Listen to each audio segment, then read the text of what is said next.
Yo, what's up, everybody? This is Eric with Mind Melt Podcast, and today I recorded with Karah Parker, who's battling cancer. It was really cool to talk to her. She's got such a positive outlook on everything. I can't even imagine going through this. I'm hoping that through talking with her, we'll be able to drum up some coin on her GoFundMe account. So if you're interested in donating to the cause, go to gofundme.com/support Karah through cancer, and that's KARAH. So if you guys could just go do that, that's a good way to support the podcast, just by supporting her. We don't ask for any money or Patreon or anything like that. We don't do commercials, but this is a way that you can definitely help. So I hope that you enjoyed today's episode. I think that she has a great outlook on everything, and it was really awesome to talk to someone that's going through such a hard time, but yet she has such a great attitude. And just an update, she did have surgery yesterday, and it was good. So because of the date of this podcast being released, it's a little bit, we recorded before she had the surgery, so she had a successful operation on the brain, and now she's recovering from that. So once again, if you can just go over to support Karah through cancer, gofundme.com/support Karah through cancer, that would be a great way to support. All right, everybody, thanks for listening. Have a good one.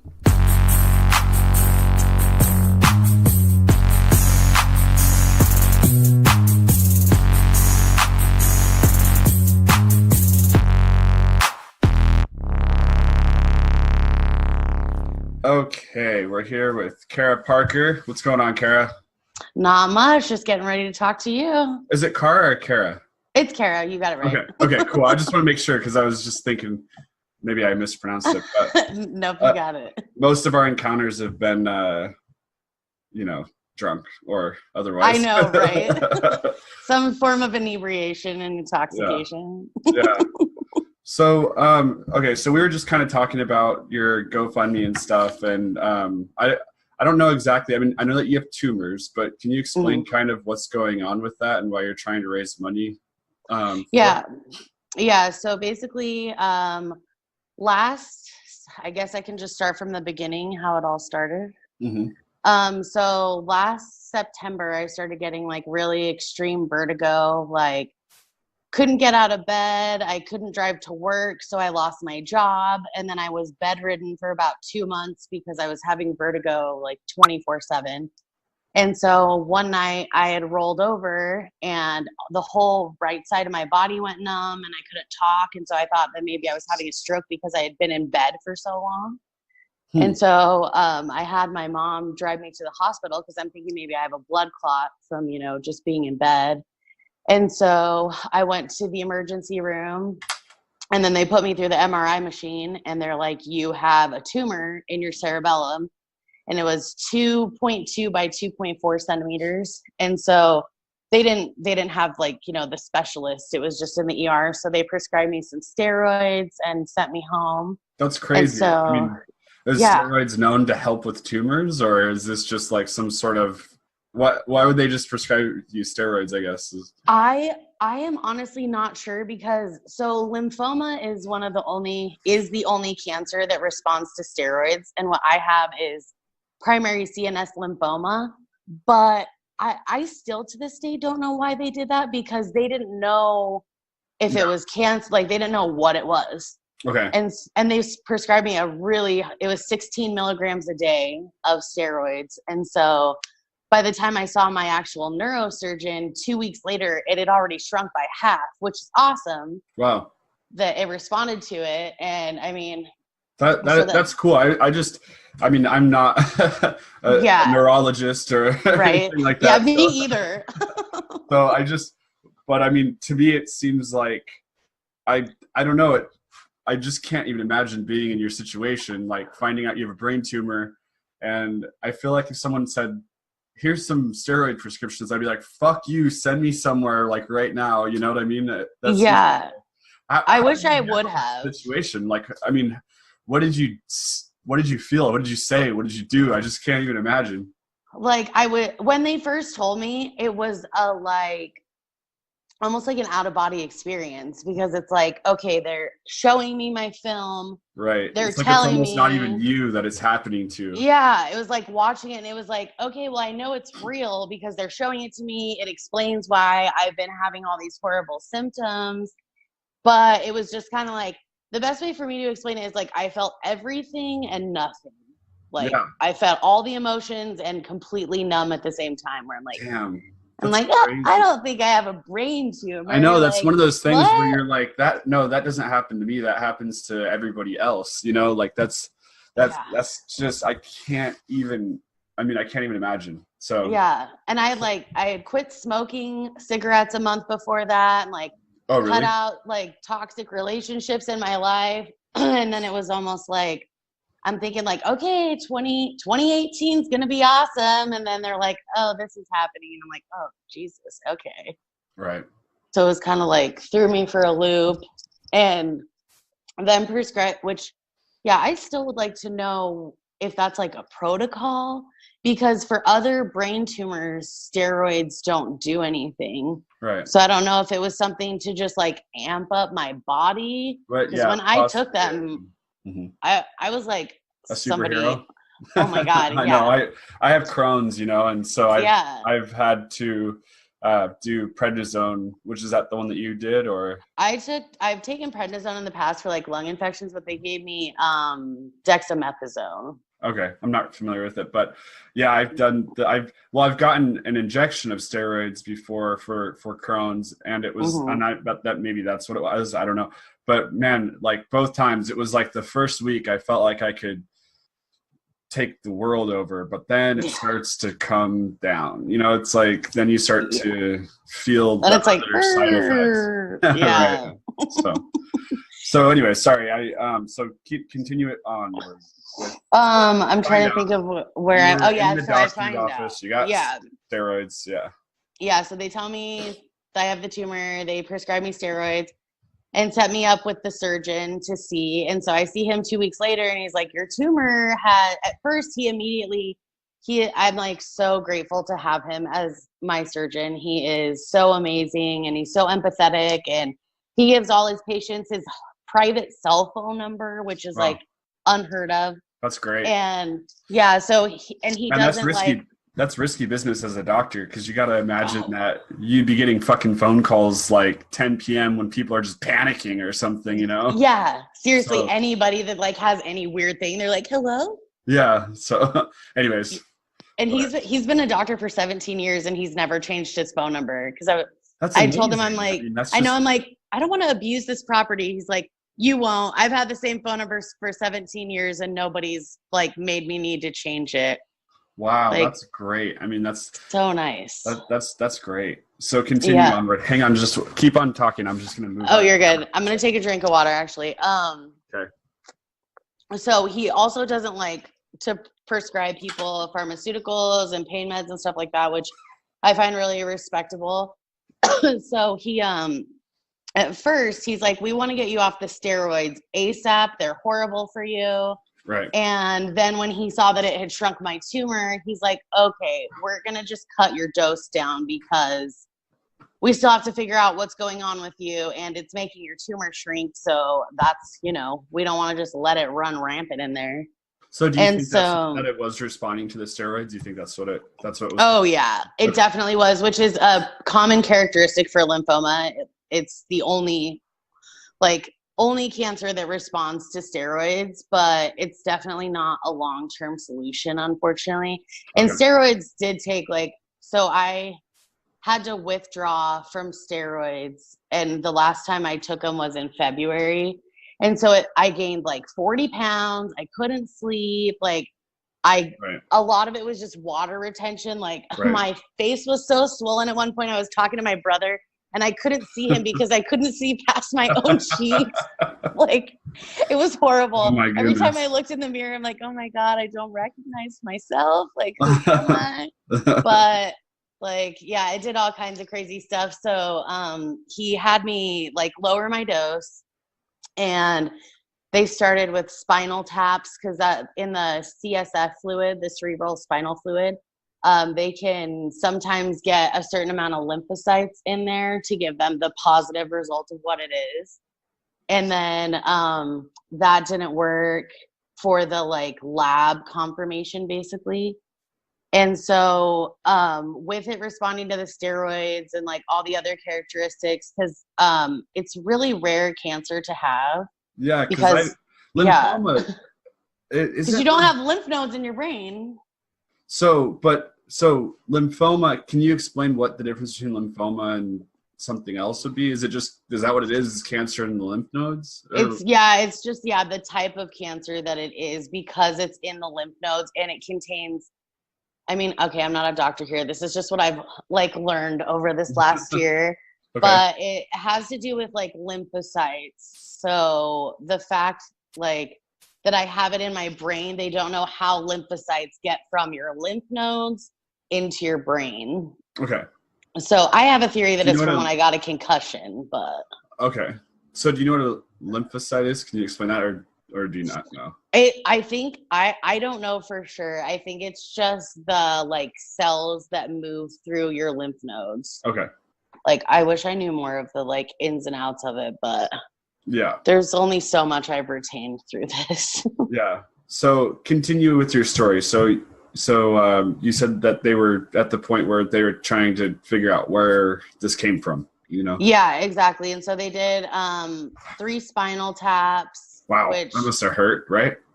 Yeah, they numb you up, but it's like a weird sensation to feel, because they like literally just stab a needle through your spine. You got to lay there really still. And I'm like, oh my God, I'm going to freak out. But it was okay. But all the doctors were really, really nice through all that stuff. And my surgeon because even though he's a surgeon, he doesn't like to just cut people open. And so he suggested, he's like, we can do 3 spinal taps. If we don't get the results we want from those, then we'll do a brain biopsy. And so meanwhile, I'm also meeting with an oncologist, and the oncologist is who does the actual treatment. So like chemo or whatever it's going to be. And this tumor, so not only is it rare because it's lymphoma of the brain, but also I'm in a whole other category because I'm only 28 and the average age of people that get diagnosed with it is 55 and older. Mm-hmm. So like any statistics that are out there, I don't even read because they don't apply to me at all. Like if anything, it just scares me more.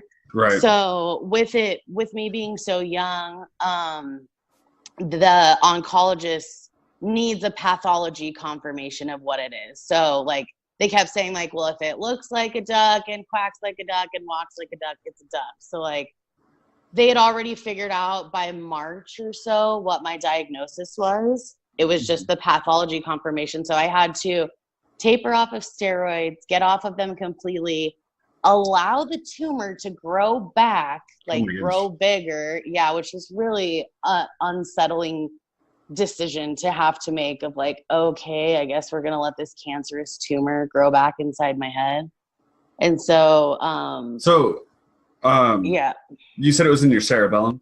Yes. So have you noticed, I mean, I know that we've talked about this in person kind of, but have you noticed any effects from that being in your brain? I mean, it makes me really dizzy, really dizzy. So they call it like gait ataxia.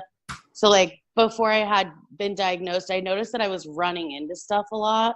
Like there'd be like a nightstand or something, and so it's like my body awareness was off because I'd see it here, but really it's here, so I just like run into it. Or the ground feels really unstable. It's almost like that feeling when you're in an elevator. Yeah. And then just something else that was happening too, because of where it was in my cerebellum. So it was like, here's the cerebellum, here's the back of my head, and then here's where like my spinal cord is, and the tumor was here.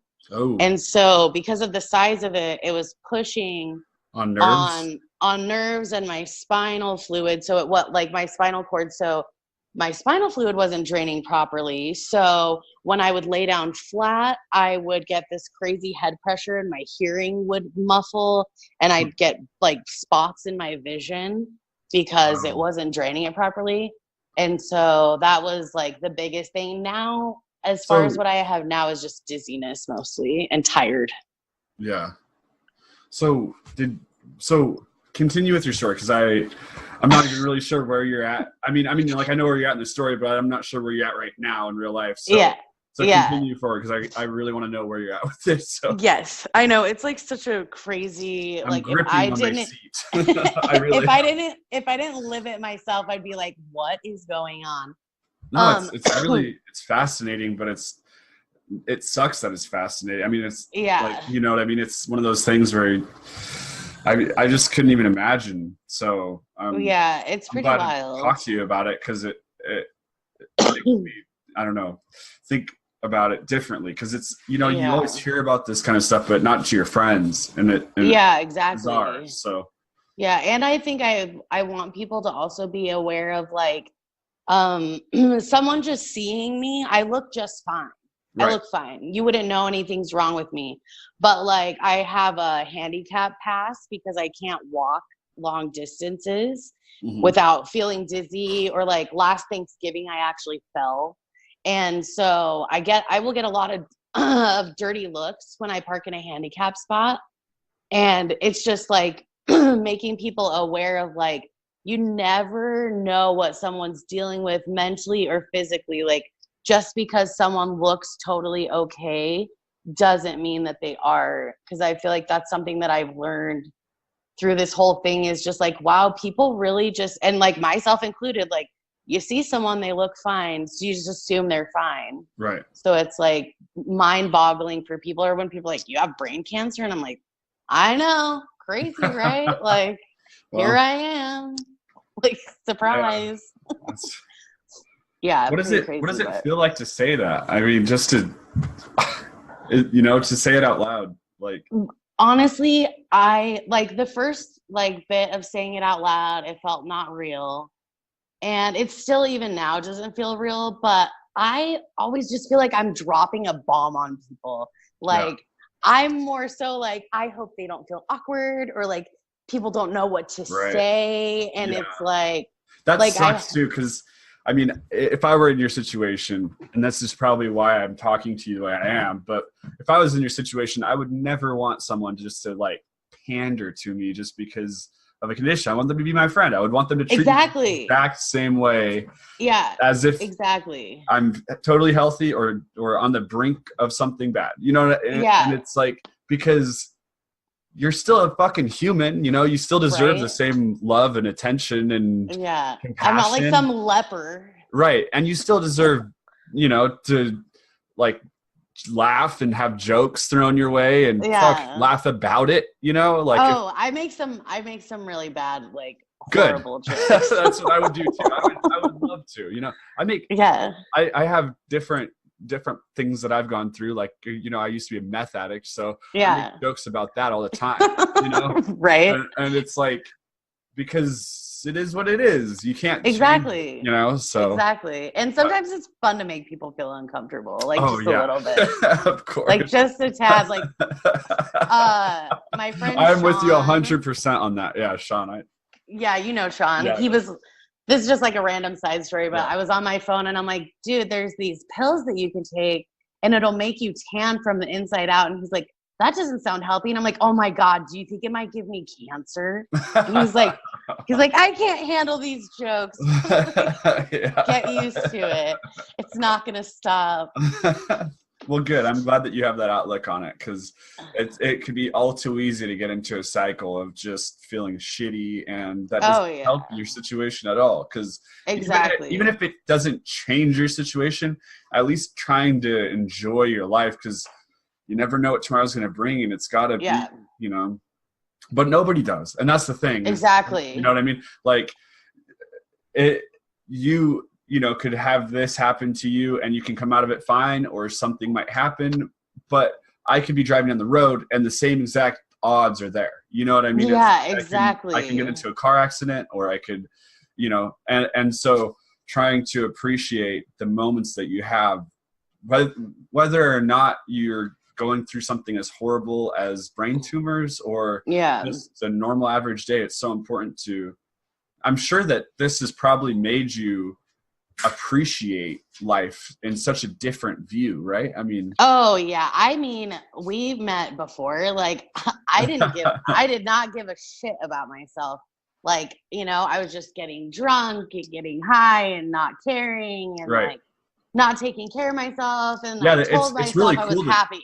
it's so cool to talk to you now because I mean, I don't know if I've ever talked to you in this state Sober. of mind, you know what I Yeah. mean? And so Like it's really, ever. yeah. I mean, so it's really cool to talk to you now and see, like, even though you're going through this, you seem happy and you have a glow to you, you know? So Yeah, I told my mom, I'm like, this has been the best and worst year of my life. And she's like, best? I'm like, yeah, best. Like, it made me, where it's like, I wasn't living. I was just right. like telling myself I was happy, but really I was just drowning my sorrows in substances. And like, Sure.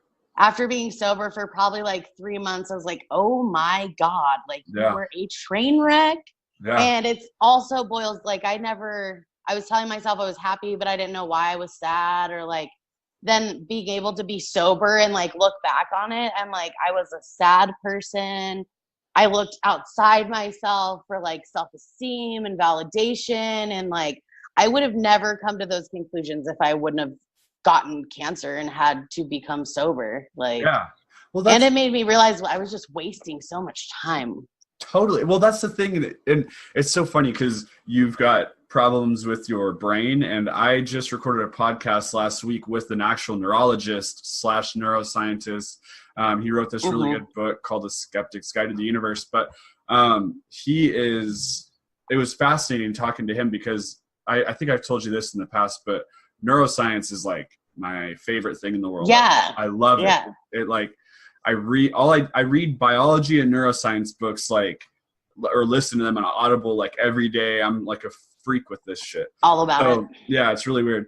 But one thing that him and I were talking about on the podcast was just how, people tend to just float through life, and they're just, to use his words exactly, I just edited the podcast that we recorded, so that's why I know his words exactly, but they're just on a ship sailing down the stream.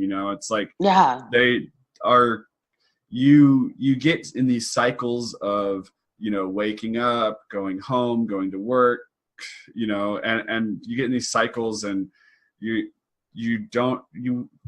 life just passes you by. You don't even realize what's going on, and yeah, it's like a daily like habit almost of just like nothingness. Right. And oftentimes people don't wake up until they're in a situation like yours. But for most people, that is when they're 65 years old and they've wasted their entire life. So lucky for you, you're young, and, hopefully we're going to get out of this safe, and you'll have the rest of your life. And this will be a crazy story that you can tell your fucking friends in 10 years. You know what I mean? Exactly. I feel like I was just pissing my life away, and the universe was kind of like, all right, wake up. Like, you need to do something with your life. Like, Yeah. And I feel like I'm a pretty good communicator and like really empathetic, so I could help people, but I just didn't care. And Right. so I feel like it's like, this is something as scary and terrifying as it is, like, that I truly needed to, like, because it's like, I started drinking in high school, and then it was just like more things and more things and more things. So for like the last over 10 years, I've just been like a shell of a person. And so it's like, it took all this for me to like get back to who I am and like remember my power, like as a human and stuff. That's beautiful. I think that's so cool. I mean, it sucks, the circumstances, but I mean, you're lucky because you're actually able to look at this, and most people won't, like, even it's like, I know so many people where I talk to them, and it's like almost like they're not even a person, they're just saying shit. Since I started getting into neuroscience hardcore, right. I've like started to really think about free will and how, I don't even know if it's real, because there's a lot of science that suggests that it's not. And one of the things, I mean, I do this when I get into these cycles, is just start, like, someone can ask me a question and it's like a pre-programmed answer that I have. It just came out, Yeah. And that's what it seems like a lot of people's life is like. And me, like I said, I go through that too. So it's not, but my point is that you're so lucky that you're able to analyze this. And I mean, it is weird to say that you're lucky that but it's true. But yeah, it is true. And so I still want to hear the rest of the story though. So. Oh yeah. Okay. Let's see. I'm trying to think. This is how podcasts go. Have you ever done a podcast before? No, not at all. So this is what happens. So nervous. Well, this happens every single time. It's like every single time that I am talking to like I had this other guy on the other day, and I wanted to talk to him just about debunking conspiracies, and it turned into us talking about artificial intelligence and like the future. So it had nothing to do with conspiracies, but just so totally goes somewhere else. It just, it is. That's the fun thing about it. So yeah, it's like a regular conversation, because it's like a conversation consists of like 15 like mini conversations in it, and then it's like, wait, what were we talking about? Yeah, exactly.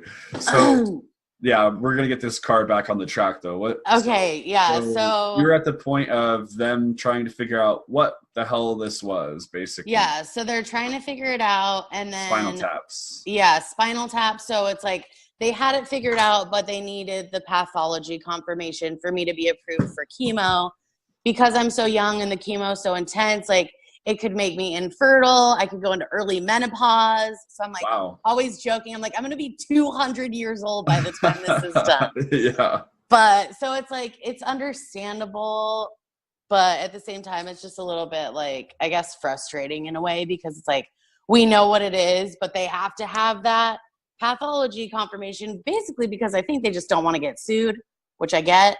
Yeah. But so I had an oncologist.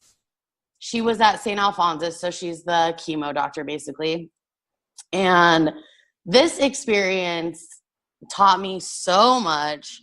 So we had done my third spinal tap, and she was leaving the office of St. Al's. She was going somewhere else, so I was getting set up with a new oncologist at St. Luke's. And so I go to her, and she's like, all right, we got the pathology that you needed. So we're going to have you go in for a bone marrow biopsy to make sure it hasn't spread to your marrow. And then we're going to get you a chemo port, and then you're going to start chemo. And so I'm like, okay, I guess that's what's happening. Wow. That's crazy.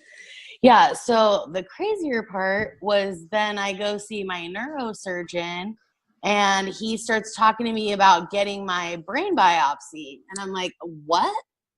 And he's looking at me really confused, and I'm looking at him really confused. And come to find out, so at this point, I already have my chemo port in my chest. You can kind of see it.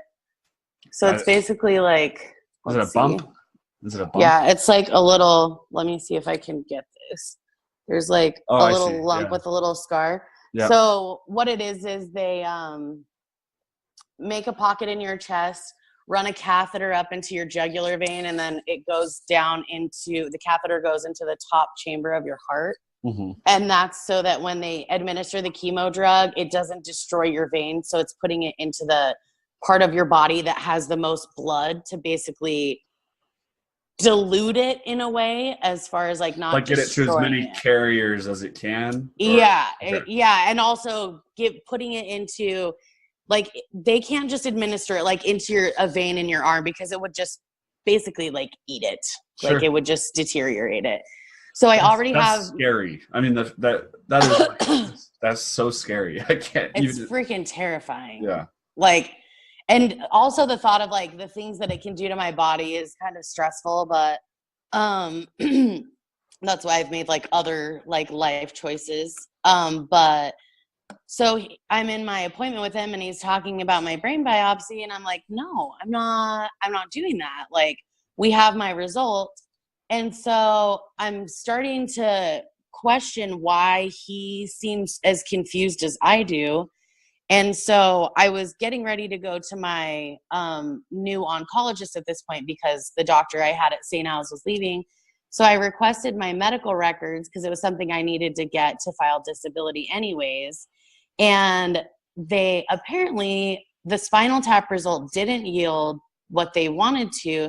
And she lied to me so that I would, my theory is she lied to me so that I would get the port before I went to a new doctor, because they get kickbacks for like medical things like that. What?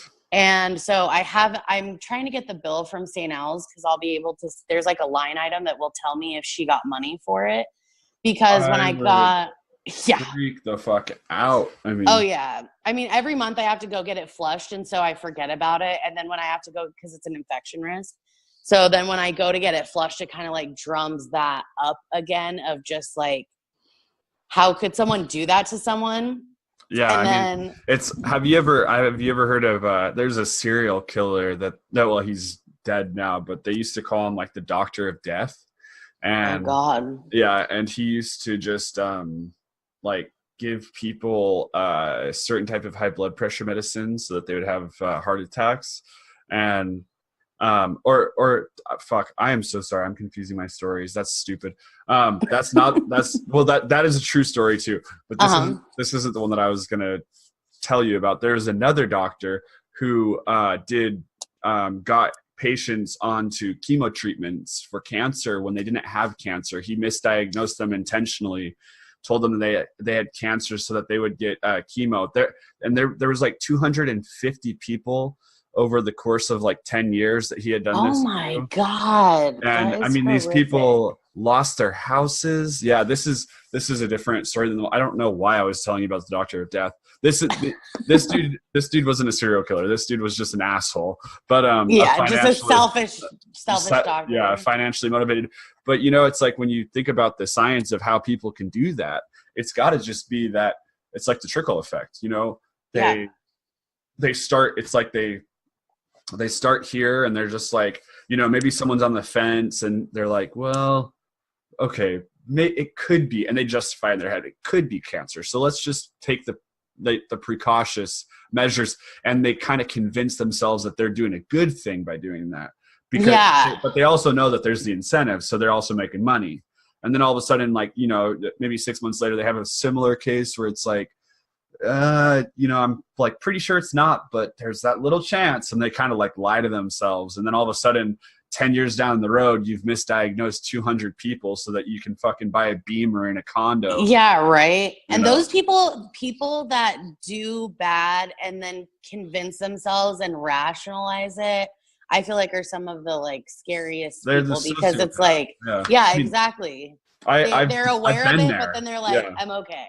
Well, I mean, but everybody does it to a certain extent, because everybody can rationalize, like, you know, like I can rationalize to myself that I want an energy drink when I know the negative health effects on it, and I know I don't really want it. It's just my mind telling me I do. And so I'll rationalize that when I know it's negative, right?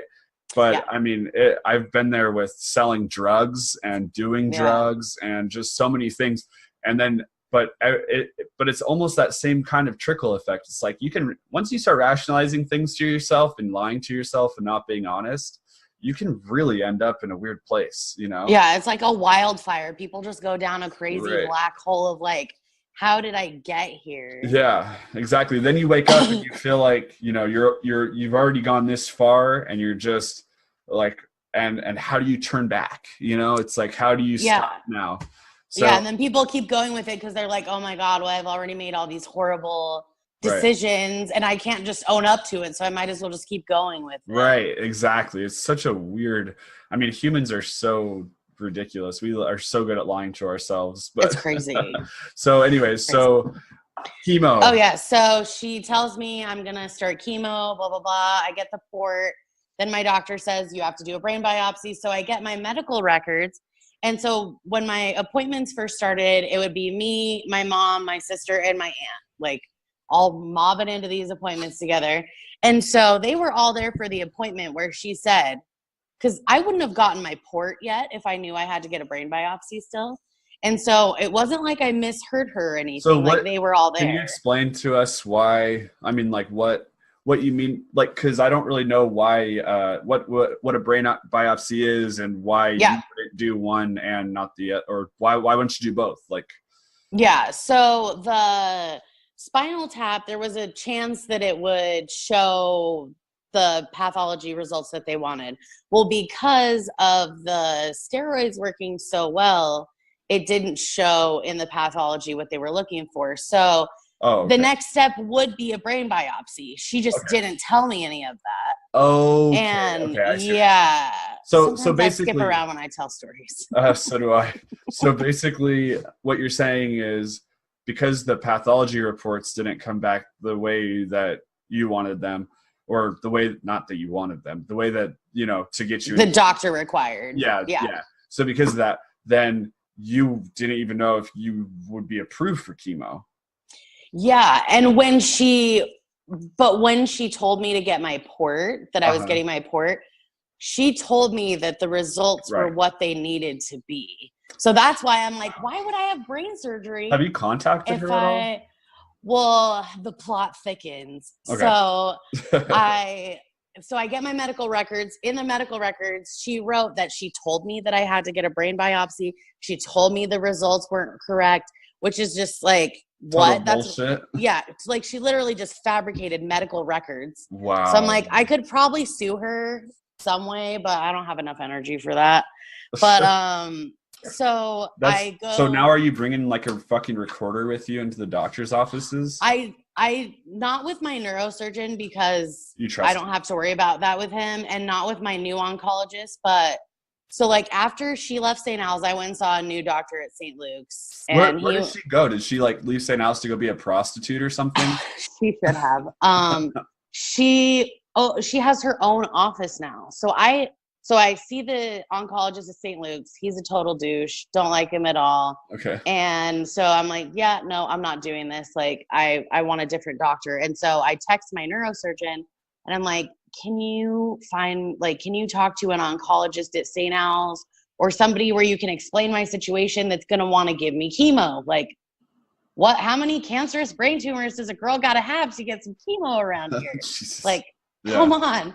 Yeah. And so he ends up messaging me saying he talked to my very first oncologist and that she's willing to do it. And I'm like, well, she freaking better be. She's the one that had me go get a chemo port.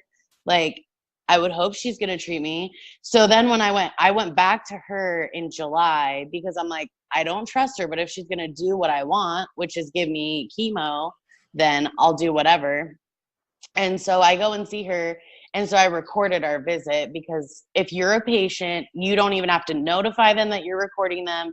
You can just record them, which is like something that I didn't know before this. But so when I go, I mean, because yeah, it's good to know that stuff. Yeah. I think that's probably something that not a lot of people think about is because unfortunately, like you have to have authority in something. You have to trust someone, right? And so I think these medical professionals are the ones that you're going to trust. And I don't even like to compare situations, but I've been there before with Crohn's because I've had numerous doctors tell me, like I need part of my intestine taking out, or I need, this or that and this and that. And it's like, I now have totally cured contradicting things. Yeah. And now I've totally, like, I don't do any medication or anything, and I just do it through diet. And that works for me. It doesn't might not work for someone else, but you know what I mean? It's like, it's just really interesting because unfortunately doctors are humans too. So they don't, like they might not think like, especially when you see as many patients as in our country, as these doctors, they have like on average, the doctors have 7 minutes per patient, which is just crazy. Yeah. So anyway, like how can they get anything done? Yeah. Sorry. Oh, sorry. Go ahead. Well, I was just going to say, I mean, like in 7 minutes, like you can barely get someone's name and address, right. Like, yeah, that's another thing with my neurosurgeon is he does not rush our appointments. He will literally just like sit back and like cross his legs and relax and just be like, how's it going? Yeah. Like really grateful for him. But, Yeah, and I feel like it's important for people to know too, like if you don't feel comfortable with your doctor, that does not have to be your doctor. Right. Like it's important to feel at least like you guys are on the same page, at least like they give somewhat of a crap about what's going on. Like you can just tell, and it's like after firing my second oncologist, I was like, yeah, I don't have to put up with this crap. Like, Right. I'm already stressed out enough, and this is my life and my health and my money too. Like, I mean, I'm probably gonna have to file bankruptcy after all this, but still, it's just a matter of like everybody should feel cared for by their doctor. Like, you should demand the care you deserve. And so when I saw her, I recorded our conversation. Obviously she didn't know about it, and I started asking her questions, and her face got really red, and she's like rolled her stool to the opposite side of the room, and she got really uncomfortable because I said, I'm like, why would you have me get a port in April if because she's like, I still don't feel comfortable treating you without the results from the biopsy. Oh yeah, so that's another part of it. So I got the brain biopsy in May. Yeah. So I had been off steroids for 3 months at that point. Yeah. And so to do the brain biopsy, they knocked me out, intubated me, put me on my stomach, put my head in a halo. And then it's like has little screws that screw into your head to stabilize you. So it's like, so that you're not, moving when they have your brain open. Yeah. And so then they cut through the muscles in the back of my neck.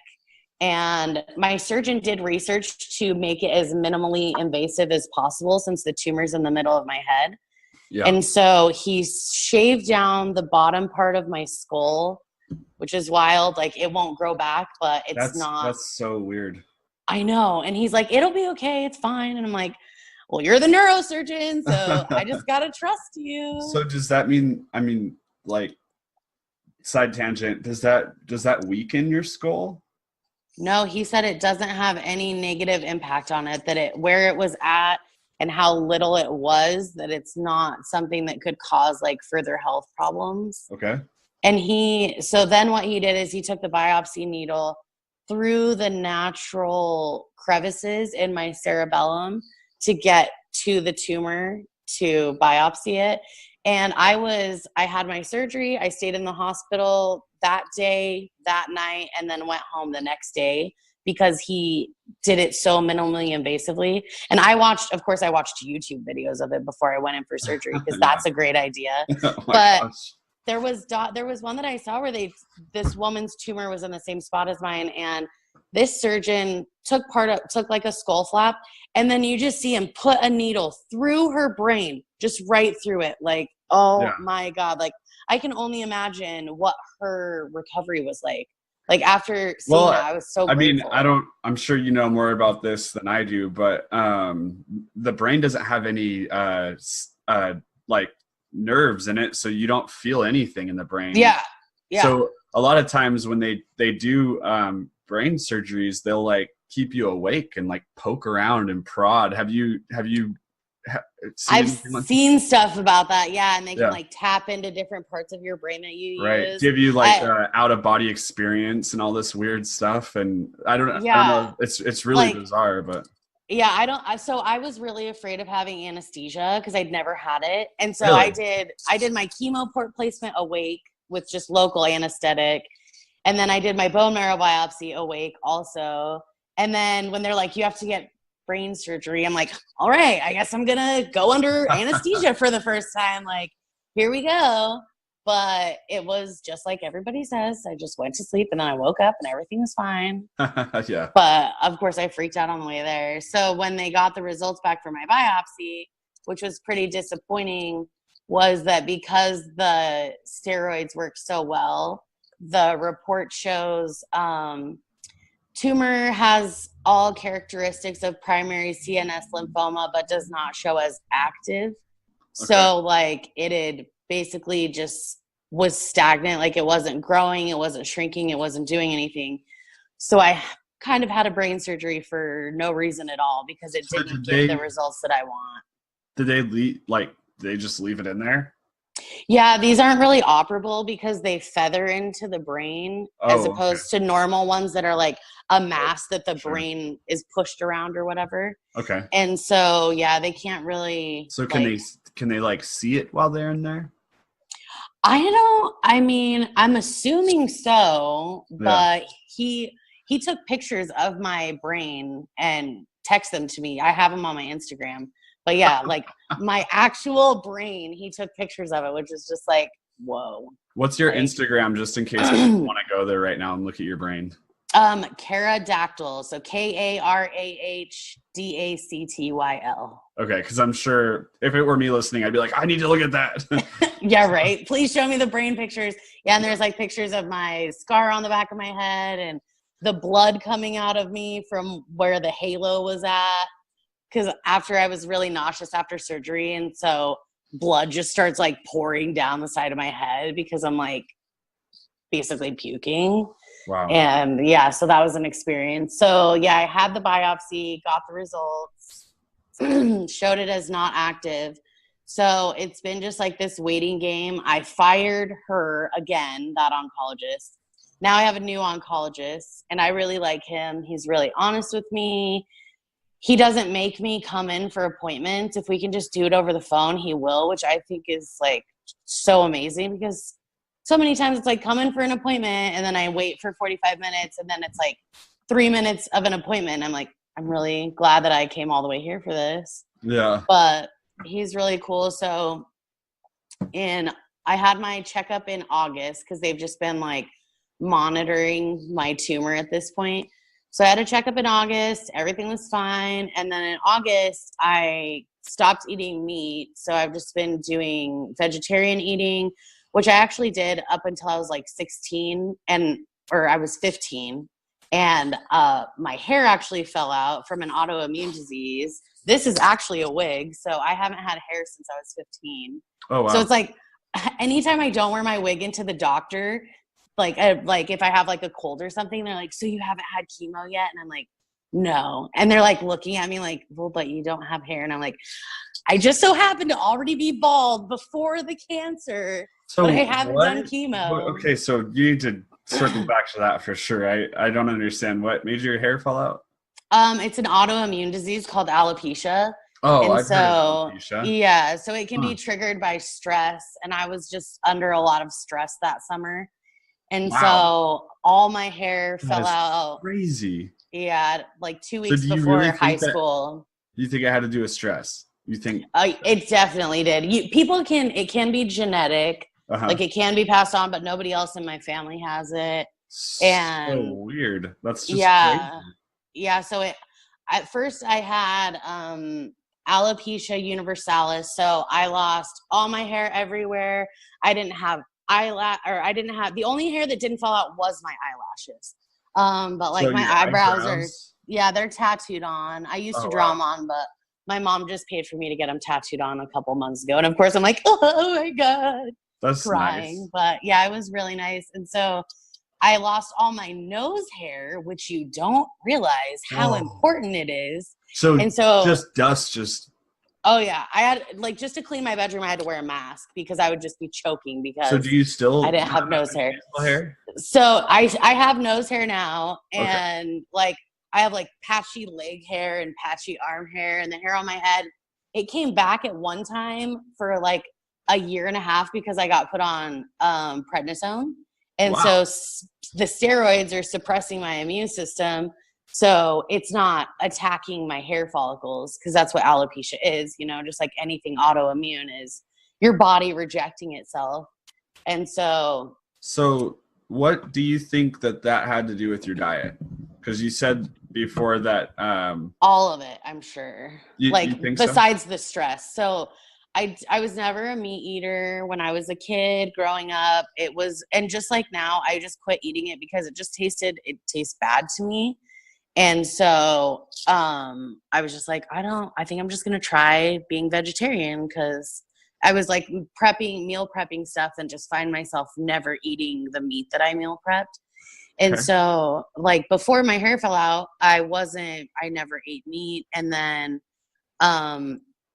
I went away for a summer. I was watching kids that were really, really young, and that's a whole other story. But I was under a whole lot of stress because I was watching a 2-year-old and a 2-week-old. So that's like really young. And I was watching them from 5 a.m. to like 6 p.m.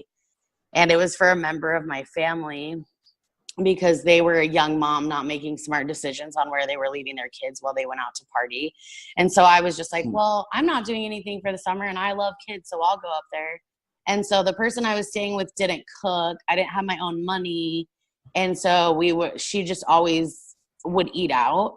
And so I would literally eat shit like a Big Mac with no hamburger. Like, I'm just eating like bread, cheese sandwiches. So it was like, and it's like the worst bread and the worst cheese. Oh, yeah. Like, not even real. It's I almost feel like if you're going to eat at McDonald's, you might as well just eat just the meat, because it's like the rest of it is so like processed, like the cheese that they use and the bread they use. But yeah, like at least the meat would have protein. But right. I think it was like the stress on top of like zero protein whatsoever, nothing of nutritional value, like no like vitamins, minerals, anything like that. And so it just like started falling out. I'd like wake up and there's just like piles of hair on my pillow, or I take a shower and I would clog the drain. Crazy. There's just like fall out like nothing. And so yeah, that was a whole other thing. But now that it's been 13 years, it's not like devastating like it was, because obviously I was a teenage girl going into high school and they're like, you're going bald. And I'm like, oh, cool. Can't wait to start high school. This will be fun. But yeah, so, wow, and that's another intense thing too with primary CNS lymphoma, is that risk factors are people that have like immune issues. Like people that have HIV would be more prone to having primary CNS lymphoma, or people that have lupus, or people that have taken a lot of immunosuppressants in their life. So that could have made me more prone to it, as far as already having multiple autoimmune diseases. Yeah. And then also I've been prescribed steroids randomly throughout my entire life. Yeah. So that could be part of it. But yeah, that's like a risk factor. I don't know if that's the right term, but like makes you okay. I have autoimmune diseases as well, so that's something that I have got ulcerative colitis and Crohn's, which are both autoimmune. And then I also have had a disease since I was a kid called primary immune deficiency, which is an autoimmune disease. And I was supposed to get this stuff called gamma globulin every 3 weeks to give like my upper my upper respiratory system antibodies. But I quit doing it when I was 18, because I was just like, I'm not spending. First of all, it takes 8 hours and I have to do it once a month. And it was like $3,500 a month. And they thought I was going to die, going off of it, but I haven't yet. So yeah. And that's was like 10 years ago. So, and that's another thing too that I've learned with like this whole situation is like, don't make fear-based decisions, do your own research, and keep in mind that doctors are trained in a specific area. They're trained to do specific things. A lot of times it's prescribing drugs, and they're going to tell you that you're going to die, which like, obviously listen to your doctors, but like do your own research, like be empowered about whatever condition it is that you have, because like they thought you were going to die. You're obviously not dead. So it's like, I found myself making a lot of fear-based decisions too. Like when I was first going to be doing chemo, and then part of me felt unsettled by it, because I'm like, well, if my tumor responds to steroids, why would I do this intense chemo? But I just feel like it's important for people to educate themselves on their own conditions, and just to always keep in mind, like, don't make a fear-based decision. Like if your doctor's pushing you to do something, ask them for all the information about it. Like if it's a pharmaceutical drug or whatever it is, tell them like, I need to do my own research, like look it up, and they can wait for an answer till tomorrow until you feel better about it. What about like I really want to get to the rest of the story, and but We'll get to it. yeah, we'll get to it. But what about family? I mean, I think that like with the small amount of medical stuff that I've had myself, the pressure that I got from my family was almost the hardest part, you know, because they want you to do something they think is in your best interest. Well, this is me talking about my family. You know, they want me to do something that they think is in my best interest. I might not agree with them that it's in my best interest, so I might pursue other avenues. How do you deal with, I mean, what's your family like, and how do you deal with the pressure from the outside, your friends and family, and what they say that you should do or shouldn't? Yeah, like it's like I care about what my friends and my family think, but it was definitely finding a balance of like, I need to live for me. This is Uh-huh. my life. And I think the best way, like, overall, my family is just really supportive of, I'm like, I don't want to say the black sheep of my family, but like, I am the only person in my family like me. Everybody else is very, very different from the way I am. Like, Sure.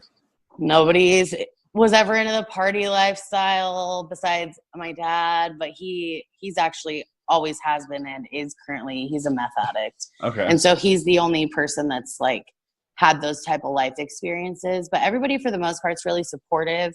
But anytime I felt pressured, I would just communicate as best as I could. Like, I appreciate your concern for me and how much you love me and you want the best for me, but I know what is best for me. So all I need from you is support.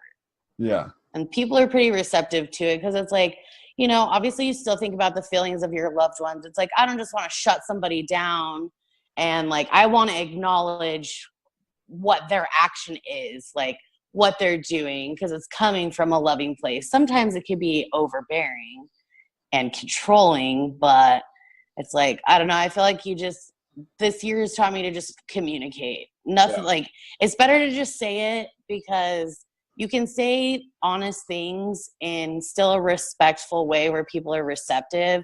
I think people are afraid of like communication or honesty because everybody looks at it as like a confrontational thing. It's like, Right. you don't have to tell somebody to like F off just because Yeah. you're telling them the truth. Like, you just say it honestly. So I don't know, for me, it's just like asking, like telling them like, this is what I want. So I just want you to support me. Thanks for caring, but this is the way I want you to care. Yeah. Yeah. That's good to know. I mean, because I think for me, and I've seen my family go through it, different family go through different things.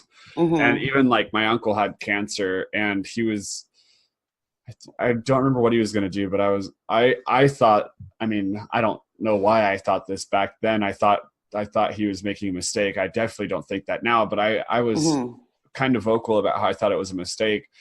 But I mean, who the fuck am I to, you know what I mean? It was like, I don't know shit about his condition. I'm not a doctor. I'm like over here like, oh, I don't think you should do that. And I really have no reason to say that, except that I'm an annoying loudmouth person. Like, that's the only reason but it's about like what your intentions were. Yeah. Like, in the moment, your intentions are good. They're from a yeah, place. they're from a good place, but I mean, I don't know shit about his condition. Yeah. So it's like, you know what I mean? I don't know anything about the science. I don't know anything about, it was just, I think it was chemo. I thought that it's like, you shouldn't do chemo because it's going to make you really sick and all this stuff. And it was like, it ended up, now he doesn't have cancer at all. It completely eradicated it. So wow, it saved his awesome. life, you know, and it totally was that saved his life. So it was kind of, you know, it was like, who the fuck am I to ever tell someone, you know?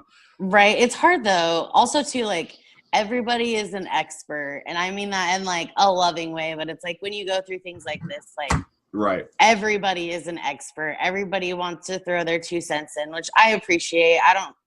I won't shut somebody down if they're just like talking about it.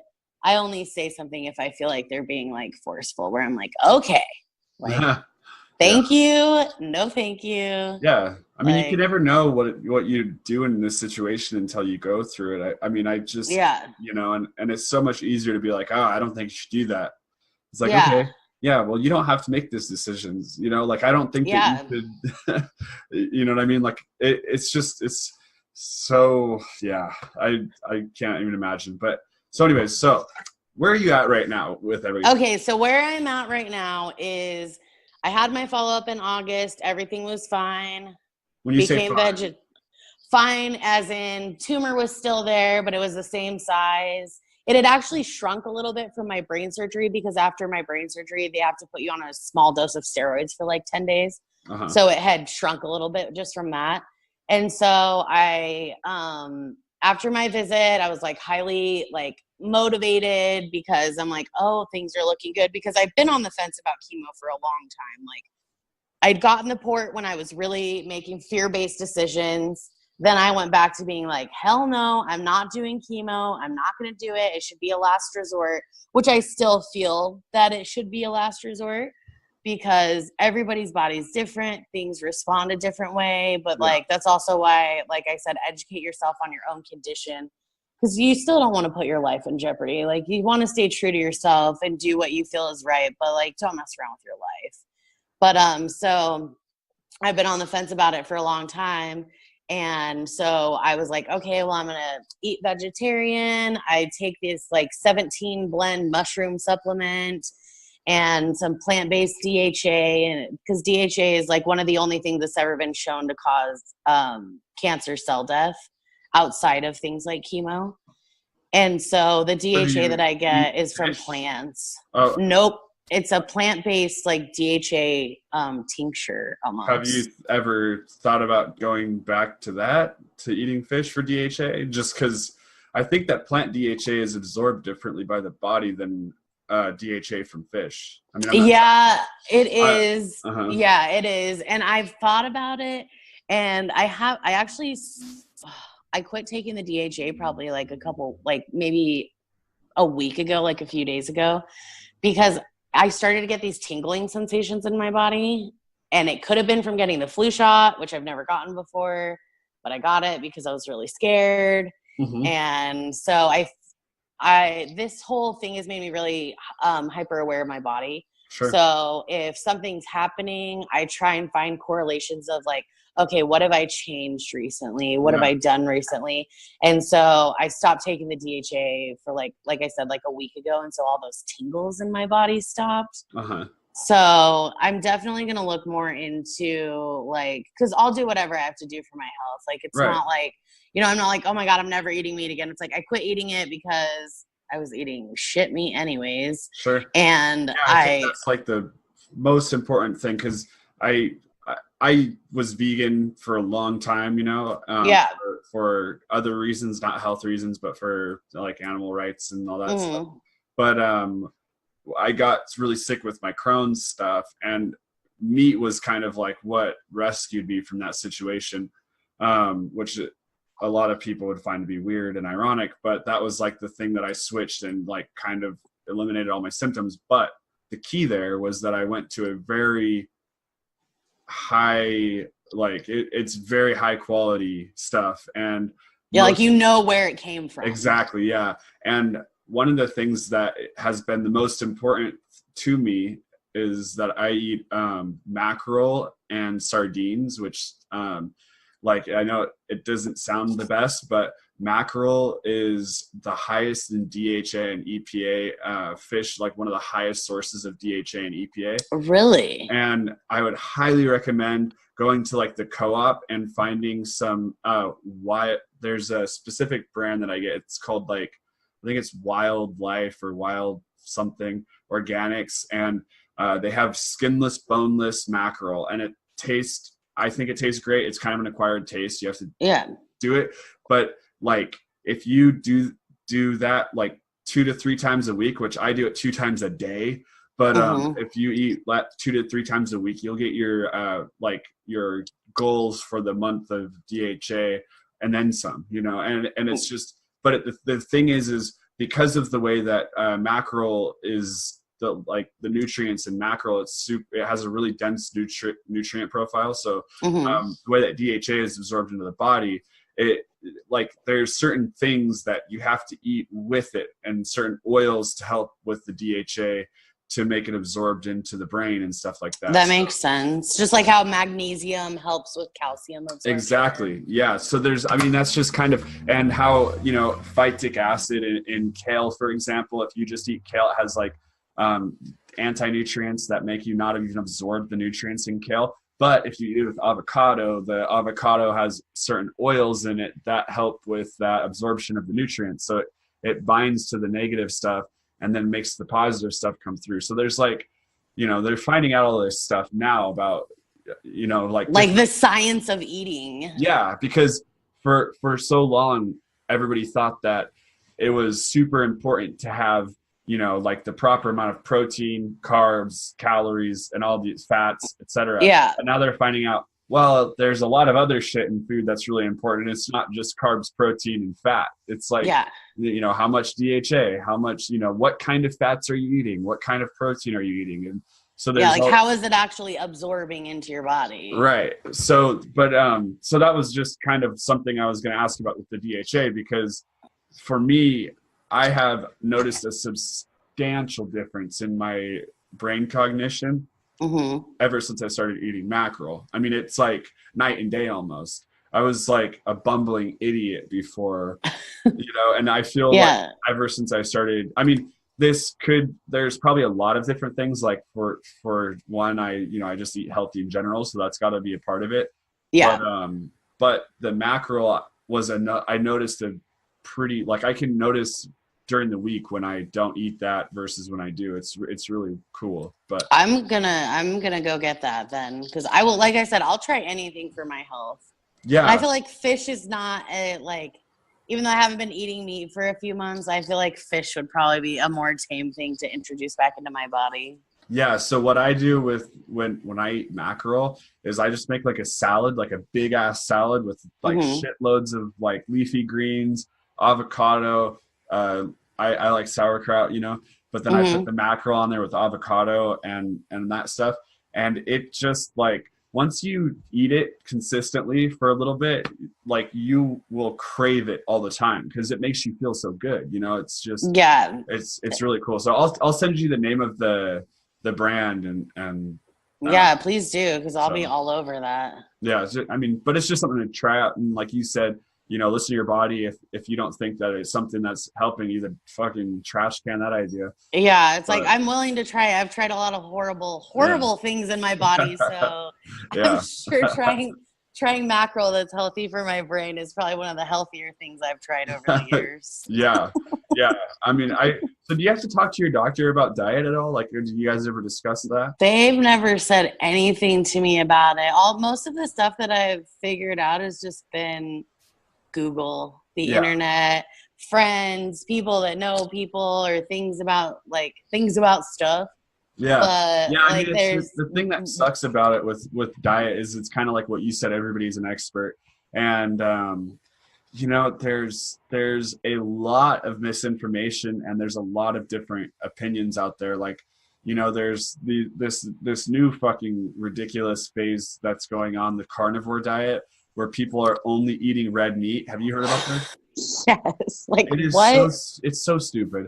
I mean, you're like missing out on so many important nutrients. But that's the thing is, it's like, I mean, I think that like everything else, there's a gray area that you need to be in. It's like you can't be all the way to one side. Like vegan is way too far over here and the carnivore diet's way too far over here. Yeah. But there's a good middle ground where you can kind of figure out what works for you. And like for me, there's lots of healthy things that the average person might find to be healthy that just don't work for me. But there's a lot of things that, that do. And I've just kind of worked through that myself and listened to the way my body is. And I've also read a lot of books. I don't know if you ever heard of Chris Kresser. He is he's a doctor that has a practice in Santa Barbara, or it's not Santa Barbara, in Santa Cruz or somewhere in there. I don't fucking know. Somewhere in California. Yeah, somewhere in California. So, but his practice is, he does do prescriptions. It's not just, just aimed at diet, but he tries, everything with diet first. And then, like, for example, if you have high blood pressure, like he knows that there's all these things that can help with high blood pressure, but also you should stay on your statins for a little bit until you figure out if you need them still, So I wish more doctors were like that, because it's like, Yeah. I value a doctor's educated opinion, but like I was saying earlier, they're taught in this certain way, so they have like a one-track mind in a way. So it's Right. like I would love to have a doctor that has like the opened mind plus all the education to be like, hey, Yeah. let's try both. Like, Yeah, exactly. Because whatever works. no matter what anybody says, there's a bunch of fucking dready hippies out there that are going to tell you, oh, if you just switch over to a fully raw diet, you can beat this with no chemo and it'll shrink Yeah. tumors and all this bullshit. But there's no science behind that. Mm-mm. And unfortunately, our medical industry doesn't do science with that kind of stuff. What they do is science with pharmaceutical backing. So Yep. pharmaceutical companies have a lot of money to do tests and trials, so they get their drugs on the market, and that's what we have information on. So obviously pharmaceuticals, we have scientific evidence to prove that some of them have good, efficacy. Results or whatever. Right. Yeah. So some of them are, good for you. Some of them might be the best option for you, but also there's like this whole other world of, like how is sugar affecting it? How is, I don't know if you ever do sauna, but sauna is something that there's been huge scientific studies that have just coming out on. You should. I'm gonna have to look into that. Definitely look into that. I mean, I have been like reading these studies about sauna. I mean, it was a few months ago that I read them, but I started doing the sauna like all the time. And it's just that there was a research study where they followed I think 2,000 or 3,000 people, and they followed them for 25 years and just had them keep track of how often they were going to the sauna. And the people that went to the sauna 5 times or more per week had a 40% decrease all death mortality. So they had 40% decrease as opposed to people that went once or twice a week, which is better than the average person. And it's because when you do it, what it's doing is it makes you get into this like stressful situation, but the stress is good because it's making your heart pump, and it makes this blood flow kind of like doing cardio exercises without running.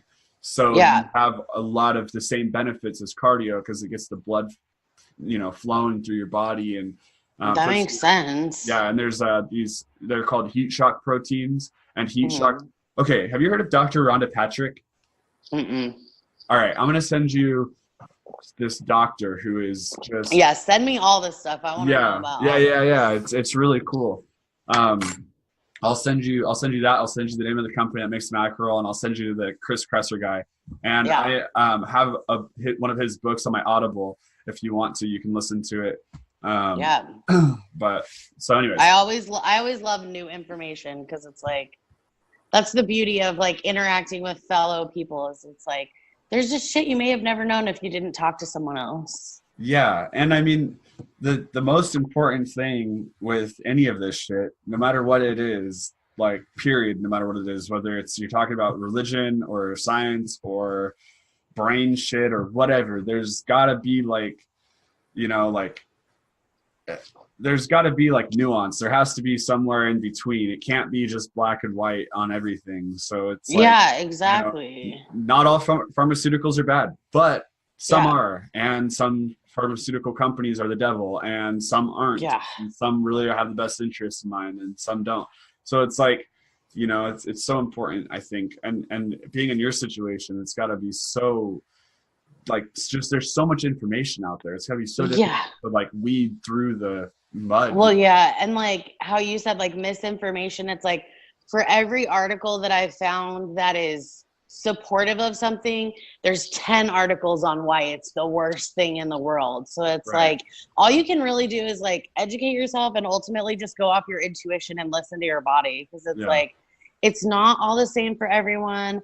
Like just the fact that we all have different blood types should say that health isn't the same for every single person. Exactly. It can't be. It just can't be. Yeah. There's no way. There's no way. Yeah, I think that it's that's like something that medical studies are starting to find out, because for a long time it's always been like a guy comes in with a headache, you treat him for this, and this, and this is what we give him for medication, and it's like been, but now they're finding out, okay, well, maybe we need to sit down and talk to them. What do you eat? Where do you exercise? How are you exercising? Yeah. What is your job like? Do you have a stressful job? Are you drinking caffeine to get through the day? Like, you know what I mean? And like working through all these things, because if it's just, oh, you're feeling like this, here's a prescription. That's not going to work. That's not working. Yeah. So. And often like mental things that you're doing that aren't helping your mental health, or poor decisions that you're making, they'll manifest themselves in a physical way.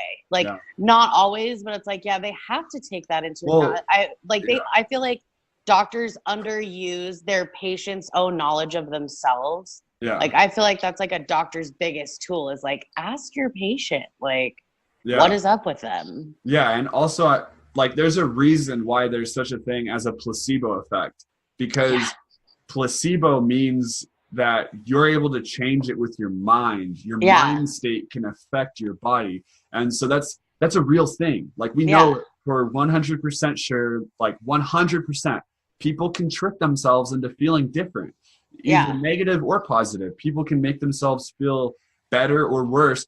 There has been like medical studies where people have gone to, they took people, this is just one example, but they took, like maybe 20 people in this group, 20 people in that group. And they took the 20 people in this group to a smoothie bar, and they said, this is a healthy smoothie bar. Everything in here has all these nutrients and all this stuff. And they took the other 20 people to a unhealthy smoothie bar where they said, like, this is loaded with sugar. There's no nutrients in this.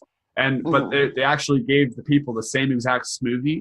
And the 20 people that went to the healthy one saw literal positive effects on their body. And the 20 people that went to the other one saw literal negative effects on their body.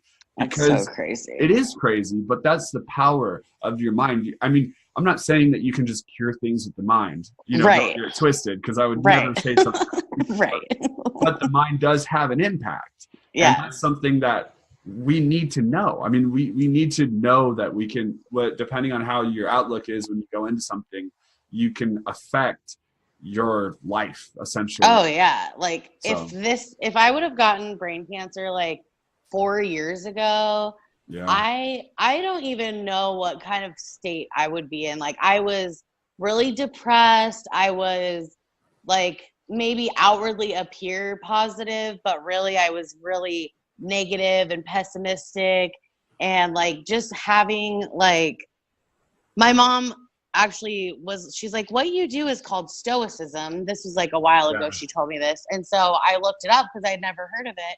And I'm like, oh, wow. Okay. That is what I do. And it's like been such a like gift for me to try and like actively practice stoicism, because that's cool. I love Stoic philosophy. I'm like a huge fan. It's like to me, I'm like, it's the only philosophy there is. Yeah, I agree with you 100% on that. It's like, it's really being realistic with yourself and like being able to look at what can I control, what can't I control, and then just put your energy into what you can do. Like anything else, you're just wasting your energy. Like if I'm having like, and like I say, practicing stoicism, because like I have days where I'm like, I'm sad, or I need to just cry today, or whatever it is, but I can't just live my life there. So I have to remind myself, like I have questions that I ask myself of like, can I change it? Is it happening now? Did it happen in the past? Is it going to happen in the future? Like, if it's not happening right now, it doesn't matter. And also, is me worrying about this helping the situation, or is it just being like mentally draining on me? And then like, sometimes I'll just distract myself with like music or something, but like it's an active, I think people have like almost a negative view of positivity in a way, because it's like, and that's no one's saying like, oh, you can't be upset, you can't have emotions. Like, that's not what it is. It's just like, don't live in the shit part of life. Well, there's that total tendency for people just to be on one side or the other. It's like they can't, it's either I'm happy or I'm sad, I'm this or I'm that. And it's like, once again, there's got to be the gray area where you can look at things objectively and say like, okay, this sucks, but I'm going to be positive about it and know that it sucks, because it does suck, but so it's like, I have brain cancer, and that's shitty, but like I have a lot of control over my life still, and I can make that choice. And if I don't make that choice, then what am I even doing? Like, what's the point? And like, there's people that get like glioblastomas and they die in 6 months. Like, that's not the case for me. So it's like, you just always have to have like attitude of gratitude, and also just realize what you can change and what you can't. Putting your energy into stuff you can't change doesn't do anybody any good. And it's horrible for anxiety. Yeah. Like, it is terrible, because it's like, you're literally fighting a losing battle, like a battle you shouldn't even be a part of, because you can't do anything about it. Right. Well, and also like, oh, sorry, go ahead. No, go ahead. As far as like positive, because I've had friends that I like have cut out of my life because their negative mindset is just a whole other level, where it's like, everybody has life problems and it sucks and it's all legitimate. But there's those people where it's like, dude, you're miserable because you're making your life miserable. You're viewing it that way. Like, positivity, it's like, you can still have emotions, but it is an active thought process. Like, I didn't just become a positive person overnight. It's like an active, like when a negative thought pops in my head, like you have to look at it objectively and analyze it and be like, sometimes it's like, is this even my own thought? Like, is this really what I'm thinking, or is it coming from someone else? Like, is it helping me? Like, that kind of stuff. So it's like, if you can look at your own thinking patterns, just being positive will vastly improve your life. Like, I would be a freaking train wreck right now if I wasn't looking at like the positive things that I have control over. Have you ever read Waking Up by Sam Harris? No. Okay, I need to send that to you too. Yeah. Oh my God. I didn't really read much until I started, like, I was never a big reader until recently. Well, cool. I'm going to send you that book. Yeah. But so I am going to have to end this pretty quickly. So let's talk about how people can get in contact with you to donate to the cause, or just learn more about your situation. Yeah. You know? And so the quick update is I had my follow-up appointment on the 20th. And so I now have a second tumor on the right side of my brain. So I'm going in for a brain biopsy this Wednesday, because they're hoping to get the results that they're looking for treatment, because it hasn't been touched by steroids. So that's the update. Okay, damn. So yeah, that's what's happening now. I didn't even, wow, that's crazy. We went all over the place. So we'll just get to where we're at now. But so that's the update. I've been updating my GoFundMe. So it's gofundme.com/support Karah through cancer. And it's Karah. And so I'm on Instagram. Okay. Karadactyl. KarahDactyl. And then I have Facebook, which is just Karah Parker. And so people can email me if they want to, which is just my first and last name at iCloud. Okay. So there's lots of ways to get a hold of me. And something else for people that have cancer, just really quick before we get off of this, because this has been like really helpful for me. It's called Immerman Angels. And so you go on there and fill out what you're dealing with personally as somebody going through cancer, and they can actually get you a mentor that's been through it, that can talk to you about what their experience is. So I just got my mentor this week, and so we just emailed. So it's like really cool to like, it's good to have support, but it's really good to have someone like literally in the same, like in your shoes. Wow, that's amazing. I've never even heard of that. And that's called Immerman Angel. Yeah, it's IMERMAN Angels. Awesome. So they can just Google it and check it out. But yeah. Well, I am so stoked that we got to do this, because Me too. I always love talking to you, but you are, ironically enough, so happy, and I love it. And thank you.